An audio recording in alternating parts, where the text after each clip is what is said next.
tank or what, I can't remember what metaphor he uses, but and she's like, but why would there be 2 milkshakes? And I'm like, Donna, you don't think Archie could drink 2 milkshakes? Boy plays football. And boxes, and like, I think Archie could easily drink 2 milkshakes. I think so too. I think Archie could just, like, that wouldn't even be his whole dinner. I think you're jumping to conclusions, Donna. I do think, I'm like, okay, so I would think it was a way to show us Donna's panicked. Yeah. But it's also hilarious because it's right. Exactly. But yeah, it's she's like, not wrong. Yeah, she's not wrong. But you like, understand Brett being like, no. We killed him. Exactly. I do really like what I think this episode and the next episode do really well is they lay out the mystery for us. Yeah. Like in this one, we now get the whole murder. So it's like, not like post-murder. So like Betty plants Jughead's pin on Donna. Donna then tells FP she's afraid of Betty. Like we get to see both of them making their moves back and forth in real time. And it's so much easier to follow because we're really only focused on this plot. Yes. Which actually makes it really like a really good episode. Yes. It's so much better even across across both of these episodes that it is we are just going to focus, we're going to slim it down. I don't because did it come up last episode and I'm forgetting like why Veronica's acceptance to Barnard is under review? Yeah, it's because of the illegal business she was running. Yeah? But wouldn't Hermosa have been the one that said that? Can't remember if it was the illegal business. No, that was from the Stonies. Remember that was how they got revenge on them. Yes. So they had informed Barnard about got it. Drinking or partying or something. I don't remember. Thank you. I had forgotten. But yeah, like we just go through the whole thing. I really like that we get exactly the moments Betty brought people in. I think it's really well done. I think it's fun. Because there's so many layers to it that it's fun to go back through.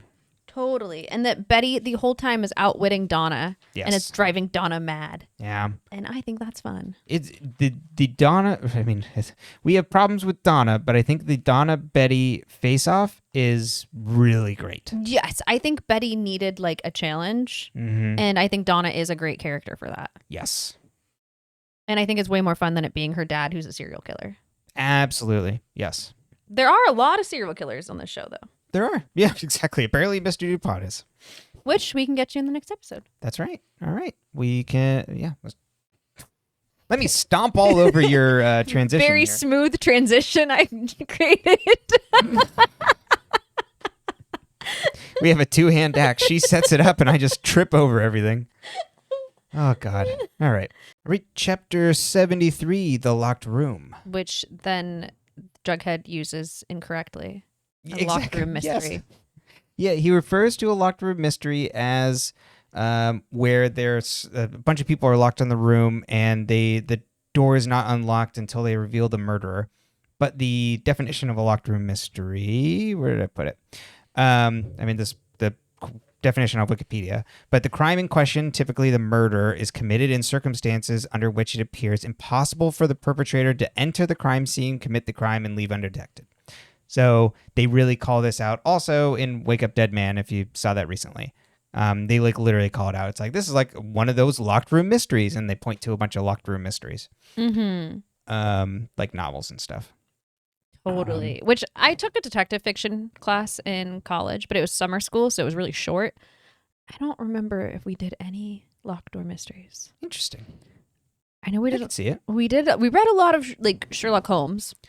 Yeah, I don't know. Because I think they were small enough to like get through as a group. You know what I mean? Yeah. Yeah, a lot of the Holmes short story. Like I read one with a group in freshman year of high school. And it was a bunch of short mysteries for the most part. All right. So the episode, they also put that the episode title, I said they, as in fandom, says it comes from a Swedish mystery novel. Oh. Called The Locked Room. Maybe that particular one has this concept in it? It does. It's I think like it's an actual locked room mystery.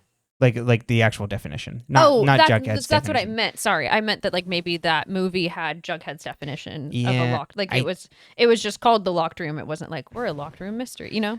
Yeah, exactly. I am pretty sure. Room, because that's what it said. It's like It's a mystery novel. Yeah. Classic situation of the drama. And then it links to. So having not read the book, I'm not sure, but so maybe it does. But it seems to, at least according to the wikis, point to that it's like the definition of impossible to commit.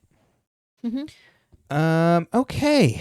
Jughead monologues about being stuck in the bunker alone for 2 weeks, and we see 2 obituaries ran on him, and we see Jughead watch the wake from a camera Betty set up, and he felt bad that everyone thought he was dead, and that Betty and Archie pretended to be dating. Jellybean gave Betty the fake blood. Oh, so this is when we see when people get brought in. Jellybean got brought in when she gave Betty the fake blood. She's like, "Is this for Jughead? Like, is he okay?" And then Betty tells her. Betty told FP after the rock was sent off for testing because she's like, "That's gonna come back as corn syrup." Archie told Mary when he shut the curtains. Veronica told Hermosa after she was like investigating on them. And then Hermosa thought that Veronica and Betty were together and had killed Jughead over it. Honestly, something Cheryl would do. God bless. It's and they're in the movie. She thinks they're in the movie Bound together. Jughead reviewed all the evidence to try and figure out why they did it, as in these preppies. And then Betty says he quote unquote agreed to do it, but we don't know who the he is yet. The seminar is down to 3 people. Jonathon and Jughead. Jonathon, rest in peace, and Jughead. Who else goes to this school? I don't know. But we do see other people out and about, but this seminar is very exclusive. It is. And they had Moose in it before? Or was he just at the school as a sacrificial like lamb? Yeah, he was just like a vulnerable kid that they're like, ooh, we should get him. He's perfect to kill. They discuss crime and punishment as Betty and Jughead come in. Everyone is shocked. Bughead. We're going with Jetty. That's right. Oh no. I let Brenton stay cool, boy. Watch. I'm like, I don't think the mic's picking up my snapping. I let Brenton watch musicals, and it's bad when I do. Okay, so we watched Newsies and we've watched West Side Story, so we need a third movie to fill out our musical trilogy of musicals about New York.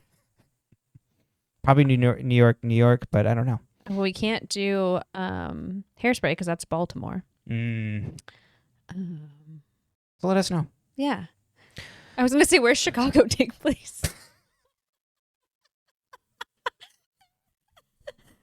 It could be anywhere. It could be anywhere. Oh my God. Please just I don't know. That's good. You know, the world's very scary outside. I have no excuse. Everyone is shocked Jughead's alive, and Jughead mentions they never read a Locked Room Mystery in their seminar, and gives his definition, which, you know, I guess that maybe explains why he doesn't know the actual definition of the genre, like the situation. They never read one. He's a huge mystery fan, though. Yeah. Betty locks them all in a room together, and she takes all their phones as Jughead recaps the mystery. So Jughead starts with Moose. He was asked to recruited to Stonewall for his senior year, the same time as Jughead, by Mr. Chipping. And then Jughead asked Dupont if it felt the same as when he was coming here. It was like, Dupont, did it feel the same when you were rooming with my grandpa? Like, they were roommates. Mm-hmm. Wink. And he's like, this is a story about ancestry. About grandparents and their grandchildren. That's right. Which then ties into the Donna of it all. Which proves that, does Jughead know the Donna of it all? He has to, yeah. That's what the Hermosa delivers them at the end. So they all know. But do they not tell the FBI? Apparently not. Or they don't or have that Charles is just like, oh, it's not like we don't, instead of going after it. We can't really prove anything. And maybe that's why Betty just like comes to her and is like, I blackmail on you. Yeah, maybe. Because that doesn't necessarily prove a crime, but it would like drag Donna her. does say it's circumstantial, or it's circumstantial. I don't remember what she says, but so you know, it would be, it just would drag her name through the mud. It just rattles her. Yeah. Jughead recaps about being drugged and finding that Moose vanished that next day. Moose joined the army, but Chipping forced him to go. Chipping knew Moose was going to get murdered and was trying to save his life. Jughead accosts Dupont for taking advantage of Jughead's grandpa, and Betty says, what would happen to the Baxter Brothers brand if that came out? Jughead says that to win the contract, you had to plan the perfect murder and commit it. And he says the next target was Moose. So, like, out of the seminar, whoever got the contract and planned the perfect murder would have had to murder Moose. And so that's why Chipping got him out of there. And Chipping had killed someone himself to be able to take over the contract.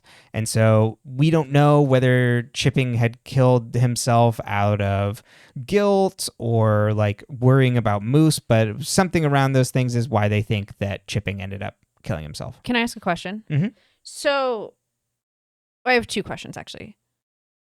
Were they seriously, they brought Jughead to the school to be a student and then they decided they were going to make him the target after Moose left? It seemed like it, yes. Because that's the only way this makes sense. So the putting him in the coffin was an initiation. It was not so that was still true to what it was. They were like, we're bringing him in. He's going to be one of us. Yes, exactly. And then Moose, imagine if they had gone through with that. Like they'd killed Moose and like told Jughead. Like Jughead would have lost his mind. That would have been an interesting plotline too. Because I don't think they'd gotten to the point, if I'm thinking of this correctly, they had not gotten to the point to have to. They were not plotting. By the time Moose disappeared, he was not like being plotted to be killed yet.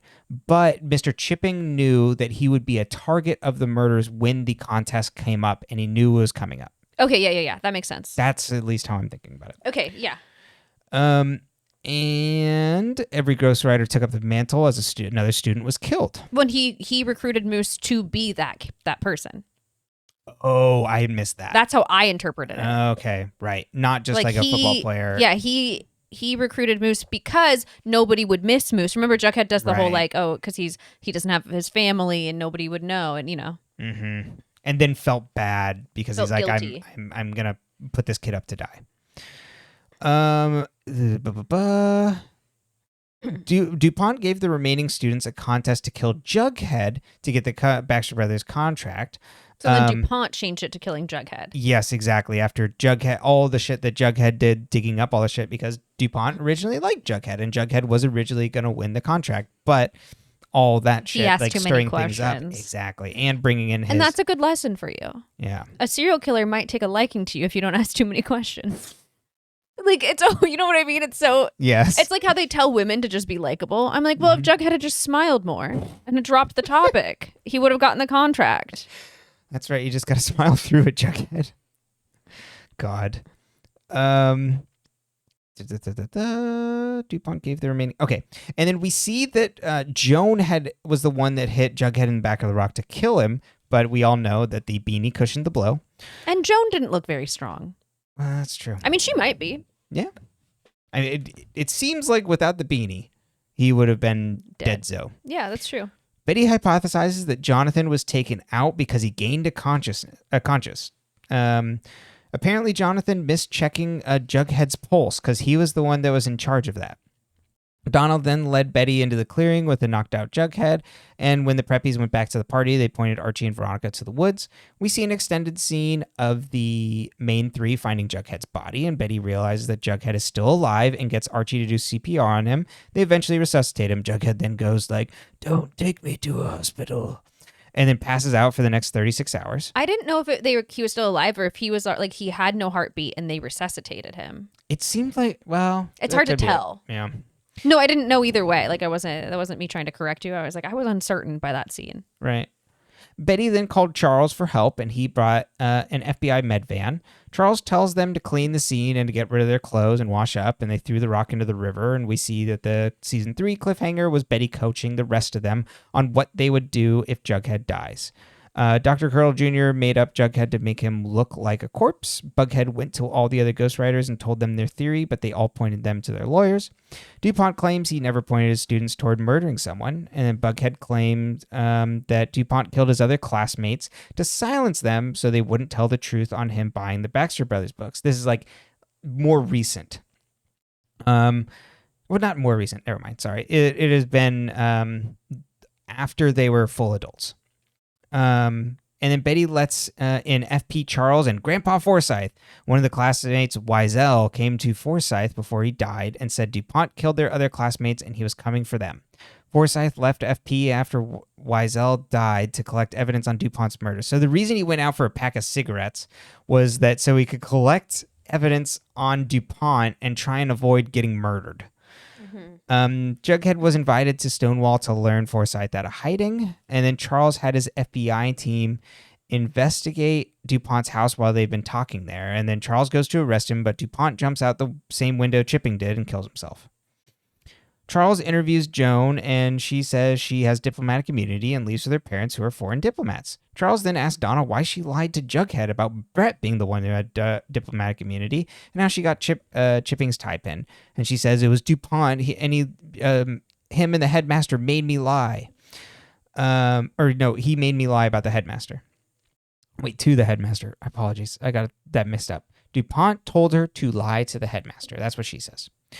Charles asks Brett to turn over the sex tapes. Then Brett makes a counteroffer to reduce his sentence or the Bughead sex tape will be released. Then Charles is like, I'll think about it. Steps out of the room, and then FP and Jughead come in to beat him with brass knuckles. And then Charles comes back into a bloody and beaten Brett who agreed to give his videotapes. It was very funny also coming off of watching Newsies to this, where there's a scene where someone has brass knuckles and it's like, we got to stop him. Like there's this incredible violence about to happen. And then Christian Bale's character stops him. But in this one, it's like, we're getting one over on this shithead. We see Alice report on the news and she's back as a reporter and all the family's like, hooray. And Betty's like, 1 minute. I got one more thing I got to do. Which is very funny that, like, it's just like, did everybody else just forget? Or was Betty, like, saving this? Donna's packing a room, and then we see Betty sitting in a room. She does the classic thing where the room's dark, but then when Donna comes in, she turns on the light.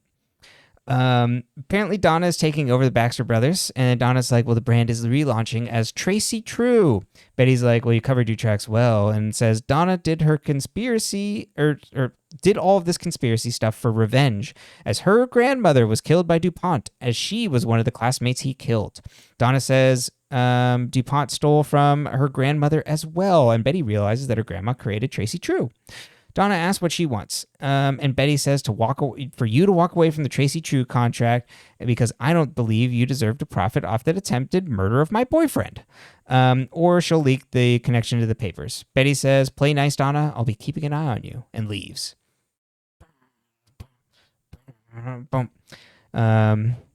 Bughead clean up the bunker. Jughead feels bad for attending Stonewall, and Betty comforts him.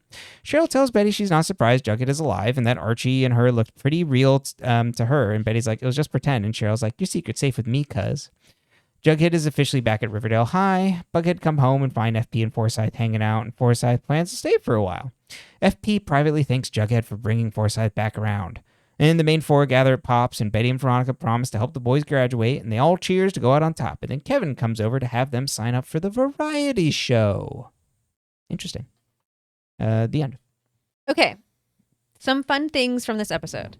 I like that it's a whodunit. It's not a whodunit, it's a whydunit. That's right. Oh, yeah. Jughead's narration, I think, starts that way. Yeah, it was one of the things he does at the beginning. Yeah, I like that. It's pretty fun. His narration starts with more of the, like, his figurative language around pretending to be dead and, like, the underground bunker being similar to that of a tomb. Yes. I actually thought that was, like, pretty well done. Yeah. I thought that was pretty good. I agree. I really like that. Also, another key thing to note, and we'll need this coming into Sabrina, is that Jughead refers to the afterlife as the semi-sweet hereafter. Mm-hmm. In Sabrina, they often call the afterlife the sweet hereafter. So is everyone in the Archie universe, is that just what they call the afterlife, the sweet hereafter? And is it different than, like, being truly dead? Or is the semi-sweet hereafter somehow different? It's a different sort of chocolate. It's like you like baking with it. Yeah. This is a baking afterlife. There's a lot of brownies in the semi-sweet hereafter. Right. Cookies. Ooh, does sound good. So, Jelly Bean is the smartest character besides Betty on the show. I think that's important to note. Mm-hmm. Girl power. We love her. Yeah. I love JB. Mm-hmm. I think she's doing her best in a world, that is not necessarily supportive of her. No. Immediately clocks it, though. She does. So we can talk about the mystery and stuff in a minute. I'm going to pick out some of my little things first and then we can go back to it. That school's had to replace that same window twice. Yes. God damn it. Why do people... Also, I'm sorry, but like when someone tells me something I don't want to hear, my instinct has never been to jump out a window. I wouldn't even assume that I could get through it. Well, yeah, Dupont is... I don't know if I have the physical ability to run and jump out a window. Yeah, and Dupont's like, this is honorable for me to go out on top. They do show him on the ground. They don't show Chipping on the ground. No, they don't. I mean, it's actually, it's pretty bloody. Yeah, well, yeah, I jumped out a window. That's fair, yes. It's grody. I think the other thing that we can really talk about is the Forsythe of it all. Yeah. So Forsythe It's Senior. one of the things that I was like, huh? Forsythe Senior. Let's say that 3 times fast. Forsythe Senior, Forsythe Senior. Forsythe Senior, he went out for a pack of cigarettes, or in my family, we like to say we went out for oranges and never came back because that's what happened to someone in our world. But anyway, he ran away because he was being hunted this whole time. Yeah. And he never bothered to tell his son. No. I feel like that's... Because what do you get by not telling your family? Also, Forsythe was not a serpent. FP became a serpent. Yes. Mm-hmm. So I guess maybe because he didn't feel like he had anyone to protect him? Yeah, maybe. Well, okay, here's also the other thing. Dupont's very bad at it if he didn't go to Forsythe's family and threaten them. Yeah, also, like, when Forsythe's like, Wiesel came to me before he died and said you were killing all of us off. So I went back out for a pack of cigarettes and never came back. It's like, I guess he wasn't killing anybody except for the people that knew. But yeah, you would assume... But he's trying to silence them. Also, especially because it was Forsythe, you'd think he would have started with him. Yeah, well, yeah, dude, he was the one he stole from. Exactly. I feel like you'd want to maybe tie up that loose end and make sure he didn't tell anybody else. Yeah, because it's not like... Chipping had a purpose. You mean Dupont? Yeah, Dupont had a purpose for trying to get these people. Totally. I like every time that Archie says, let's make... Silence or silenced. I love it. I like that every time Archie says, let's make a vow, everyone has a panic attack now. Because I would too. Shit is not going well. Like, shut up, dude. The other thing I want to talk about briefly is that they're reading Crime and Punishment in the classroom right as Jughead comes in. And did you read Crime and Punishment in high school? Nope. I did. And I said that like a new... I did. Let me tell you, it felt dense at 17, 18. I want to try rereading it now and see how I feel now that I have a degree in English. I think I can handle it. Probably. But I mean, I did then in high school too. I don't think I had, like, it was one of those things where it just felt dense. And then once you started reading it, you were like, oh, like, once you started getting used to it. Yeah. I don't even remember if it was like how it was written that felt dense, because it's translated, because it's originally Russian, I believe. Right. Because I'm pretty sure. Dostoevsky, yeah, is Russian. So, but anyway, so Crime and Punishment is basically the main character in it. He's like, I'm gonna kill this lady who's like an old lady because she has like, I think she's like a pawnbroker. She has like some things of value, and she's like not very like, she stores all her money in her home.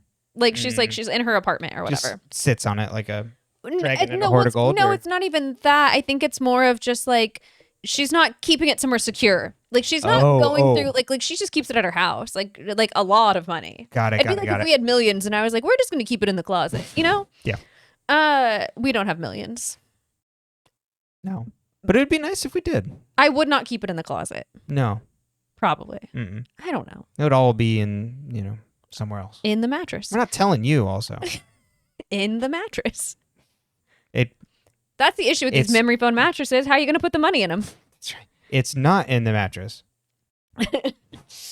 Okay, so he's like, I'm going to kill her, and then I can like free myself from being poor. Like I can do all these things, and I'll do better things with the money. So I'm going to kill her. And then because he's like, well, it's justifiable because it's for like a higher goal. I'm special. And then he does it, and then he finds himself like paranoid and confused and absolutely just like guilt-ridden. And so it's like then he has to confront the consequences of his actions. And so it kind of reminds me of the Telltale Heart and like a lot like the paranoia of like any sort of like Poe story, to be honest, like where it's like, oh God, I killed someone, he's under the floorboards, or like the Raven, and I killed the guy in the eye, you know. As most of Poe's horror stories, just that I killed someone and now I feel really bad about it. I've only read a couple, so I couldn't tell you.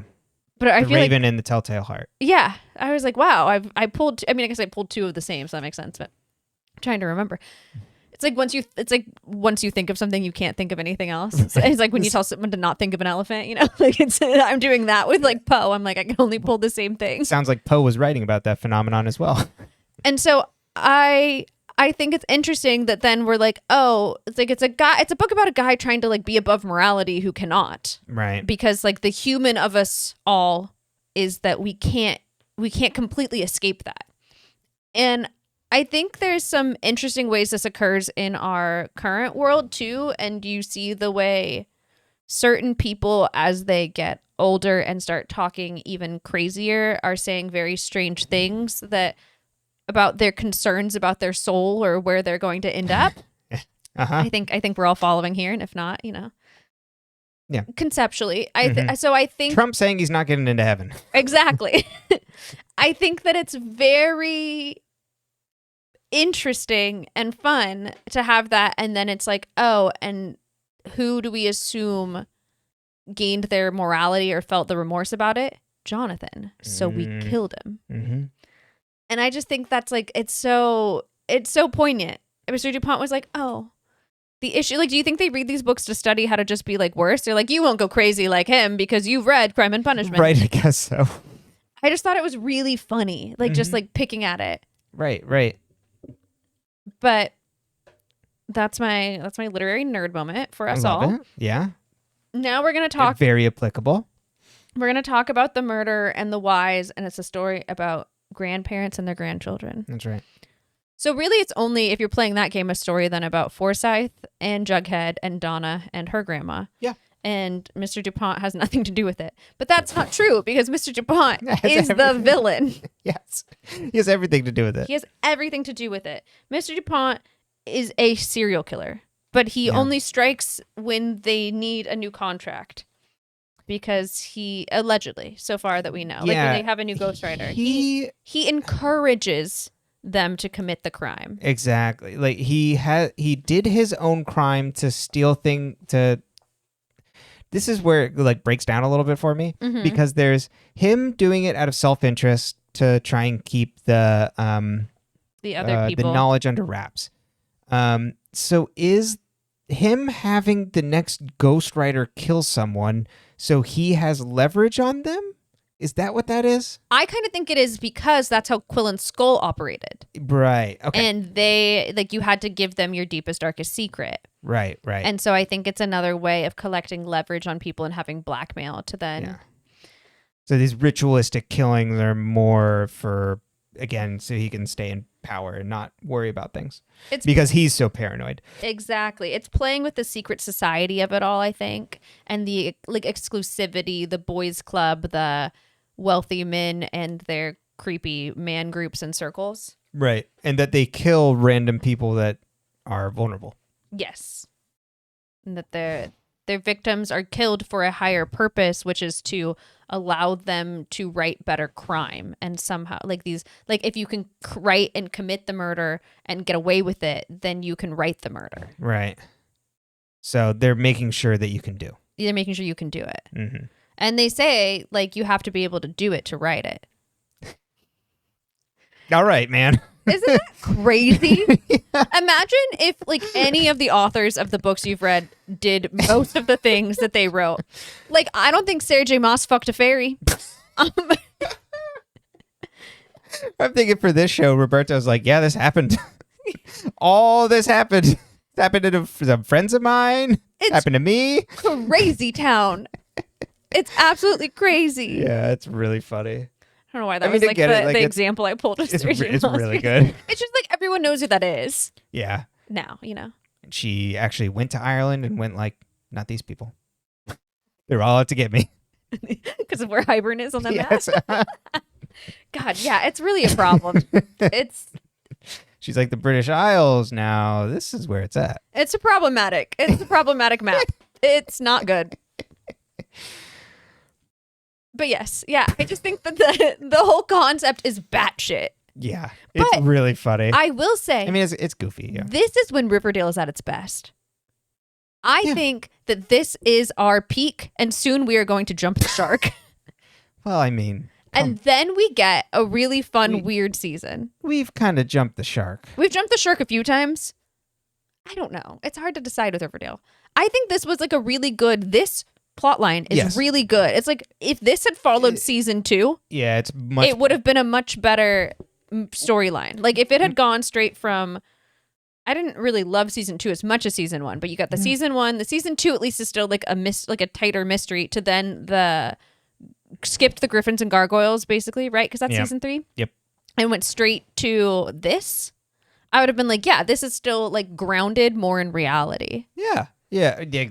Well, and at least the stuff in season 2, I think this is a better mystery than season 2, because I think the stuff in season 2 that was good is like the South Side bulldozing and the big tensions across the towns. Totally. And I think that still works to have Jughead go on that arc and then get pulled out to this prissy prep school. Like, I think that would have been interesting. Yep. I don't know if we necessarily needed the Griffins and Gargoyles of it all. No, not really. Did we need any of it? No. Do you need a cookie? I don't know if Griffins and Gargoyles is quite a cookie, but I get you. Well, you don't know what kind of cookie it is. That is true. Think of like the cookie that you're like, I'll eat that, but I'm not like excited about it. No. Like, that's Griffins and Gargoyles. You're like, that was sugar. Yeah, that's fine. Yeah. Yeah, I'll have it. Yeah, I'll have a cookie, but it's not like what I wanted. Yeah. Uh-huh. I don't know why I've gone very food, but here we are. Gotta get you something to eat. Hungry. He works me too hard. No snacks. Right. So we've got Dupont, we've got his why, we've got this whole thing. It fits. Like, it works. There's no major glaring holes in all of this. No, I think compared to like Pretty Little Liars, this would have been a season finale with answers. Yes, absolutely. What I do appreciate about Riverdale, there are answers. Oh yeah. You might not like the answer. Yeah. It is not operating in the same way of Pretty Little Lies, where it's like, we're gonna compound. It's gonna be one big mystery that we're gonna like continue to like lay more tracks on. And we're never gonna actually like have a good resolution. No, except for the first one. Yeah, it's we're gonna have one big thing. We're gonna have exactly like we've talked about, one big thing per season that we're kind of like all following. Yes. I was trying to think, who else in like Pretty Little Liars? I know like Allison we thought was dead for 4 seasons. Mm-hmm. Is there anybody else that we think is dead for potentially longer than Jughead? Do we think Wilden's dead before he's dead? Yeah. Yes, because then they have to kill him somewhere else. Uh-huh. And then is Mona's only a couple episodes when Mona goes missing? It's a while. And maybe it is a while. I can't quite remember. Because we get the Christmas episode with the ghost of Mona's past. Well, Remember with Allison? Oh, right. Allison thing. Yes. So yeah, that might be a while. But very different in that it's like they're just going to start like the Jughead thing. It's like, we'll give you an episode and then we'll be back. It's 2 episodes, because by the end of the episode that we watched this week, it tells you. But you have to think too, that's like a month, because they were coming out in real time one by one. It's about 3 weeks. Yeah. So it's like enough to build a good frenzy online, but like giving answers. Wait, sorry, it was a month. You're right. I was like 4 episodes. It's a month. It was 3 episodes, but there was a break in between one. Jughead dies. There was a week break. These 2 episodes. Mm-hmm. I just think that I like that they give us answers. Like, I don't mind that they dragged it out for that long. I would not have wanted it dragged out much longer. Yeah, exactly. It works well. Yeah, I think it works really well. I like that they show us their hands in the same, like they show us the cards in the same episode. Like, they're like, hey, like, we're going to have Betty and Archie do this. But wait, it's just there for funsies. I don't want you to walk away hating the characters. Yeah, thank God. And I appreciate that, because it's just like, well, now I don't want to watch it anymore. Yeah. And while there's still like some like, well, are they interested in each other? It's like, I'm not really interested in that. No. I don't care. It's not our journey. No. Okay, so let's talk about Donna's why. So her grandma was murdered. Okay. That's valid. You know what? Valid. And so now valid. She has gotten herself into this school to get herself closer to Dupont to then get revenge or get the contract. Get the contract. She wanted the contract because she wanted to have Tracy True back. Part of her revenge, you know. Knowing she's walking into this and potentially like becoming a murderer. Mm-hmm. I presume? Or do you think she didn't know? She might not have known. She just knew that Dupont killed her grandma. Yeah, exactly. The murder aspect would, I guess, potentially like what sort of other types of revenge were you trying to get on Dupont? Yes. Were you just trying to like embarrass him and take over, win the contract, or were you actually going to kill him? Yeah, which I think if Donna had killed Dupont, that would have been fun. Yeah. And I would have said she should get away with that. Yeah. If Donna had gotten up in the end and been like, I'm only here because he killed my grandma and killed Dupont, like pulled a smoking gun out of her pocket, you know, and just, I don't know why the gun's smoking before she shot it, but it's had a long day. it's filled with dry ice bullets. You know what? And she, if she had like killed Dupont, I would have been like, yeah. Mm-hmm. And then he could have fallen out the window. Would have been pretty good. Instead of jumping out the window. I just can't imagine. I've really hung up on this. Jumping out a window. It's really funny. Like that. Like, you know. Yeah. Yeah, the Donna why. I think if we did not have the Jonathon of it all, the chipping of it all would be a lot more interesting, as in like you buried yourself by making an enemy of Betty.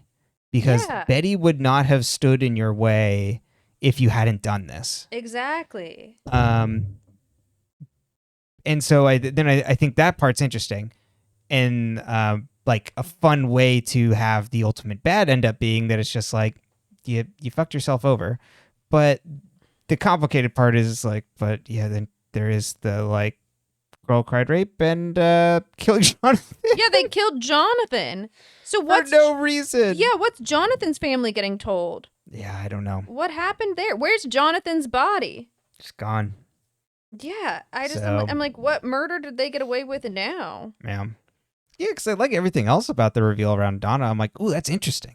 Totally. It's just like they made her a little too evil to make her like, you know, like there's a little too many lines crossed. Yeah, like Mona crossed a lot of lines. Oh yeah, she didn't like do this. No. But I do like a smart girl boss. So yeah, we like Donna. Exactly. Yep. I don't think we would have let her walk away, but maybe like we discussed earlier, maybe they couldn't like it would have been harder to prosecute. So it's just better to scare her. Mm-hmm. Then we have Jughead. He's like, I feel cheated out of all this time because I left Riverdale. And I'm like, well, did you learn anything else at your fancy school? Because we only ever saw one class, but like, it seems like you might have learned other things. And then he's worried about his units not transferring, which is crazy town. Because it's a prep school. Yeah. And then I'm just like, this whole, like, they made you go to this school and then now you're not going to graduate? Well, what they didn't tell you is it is unaccredited. Exactly. Good God. It's just like a lot. And then we get Forsythe and FP and maybe they're going to be okay now. Yeah. Maybe not. You didn't leave me because you just wanted to leave me. You had a reason. Yeah. Whatever. That's how we feel about that. Yeah. But all in all, I think it's a fun mystery. Yes, definitely. I like the mechanics. I think just to close the loop on where I was talking about it, was like I like the mechanics of the mystery and all these things, and there's different pieces. I think just some of it, like we talked through, doesn't quite, like the reasons behind it, the why, it doesn't quite add up to me in a super satisfying way, but I really liked how they set up all the mystery. Yeah. And the Jughead being dead, I think was done well. Yeah, totally. I liked it. Me too. And now we're on to whatever else. Question mark. Yeah, truly question mark. I don't remember. I don't really either. Yeah. I only remember after the time jump when we come back. Yeah. Well, a little bit. Yeah. No. A little bit after that. After that. Yeah. But I remember coming back and being like, oh.